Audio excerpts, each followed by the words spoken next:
மதிப்புக்குரிய சிஎம் ஜெயலலிதா அவர்களுக்கு எதிராக நான் வந்து ஒரு குரல் கொடுக்கறதுக்கு வந்து சில காரணங்கள் இருந்தா கூட இந்த காரணம் ரொம்ப முக்கியமானது. ஜெயலலிதா அவர்கள் வந்து அவரை வந்து அந்த பதவியிலிருந்தே அவர் தூக்கிட்டாங்க, மினிஸ்டர் பதவியிலிருந்து தூக்கிட்டாங்க. அனைவருக்கும் வணக்கம். RMV த கிங் மேக்கர் இந்த டாக்குமெண்ட்ரி இதில் வந்து அவரை பற்றி பேசுறதுல வந்து எனக்கு வந்து ரொம்ப மகிழ்ச்சி. ஸோ எனக்கு வந்து ரொம்ப நெருக்கம் மரியாதை கொடுத்து என்னோட அன்பா என் மேலே வந்து அவ்வளோ அன்பா காட்டினவங்க வந்து ஒரு 3-4 பேருங்க. அதாவது வந்து பாலச்சந்திர சார்,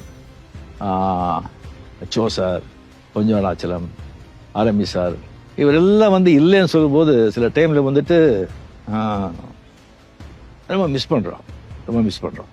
அது வந்து இந்த பாஷா விழாவில் வந்து 100 days விழாவில் வந்து அவர் வந்து ஸ்டேஜில் இருந்தார் ப்ரொடியூசராக.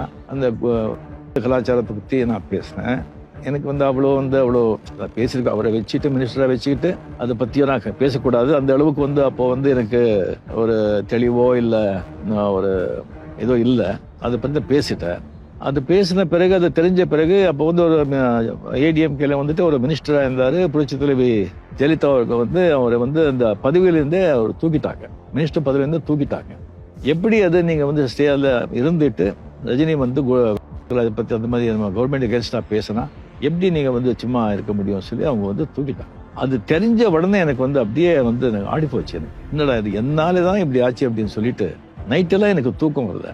ஃபோன் பண்ண நைட்டு அங்கே யாரும் எடுக்கல. மார்னிங் வந்து ஃபோன் எடுக்கும்போது இந்த மாதிரி தான் எக்ஸ்ட்ரீம்லி சாரி சார், இந்த மாதிரி பண்ணி ஆயிடுச்சு, என்னாலே தான் ஆச்சுன்னு சொன்னால் அவர் வந்து ஒன்றுமே நடக்காத மாதிரி ஏன் அதை நீங்கள் விடுங்க, நீங்கள் அதை பற்றி ரிசீவ் பண்ணுறீங்க, அதுவும் என்ன அது, ஐயா நீங்கள் மனசுலேயே வச்சுக்க வேண்டாம், நீங்கள் விட்டுடுங்க, நீங்கள் சந்தோம் ஹாப்பியாக இருங்க, என்ன ஷூட்டிங்கு அப்படின்னு சாதாரணமாக கேட்குறாங்க.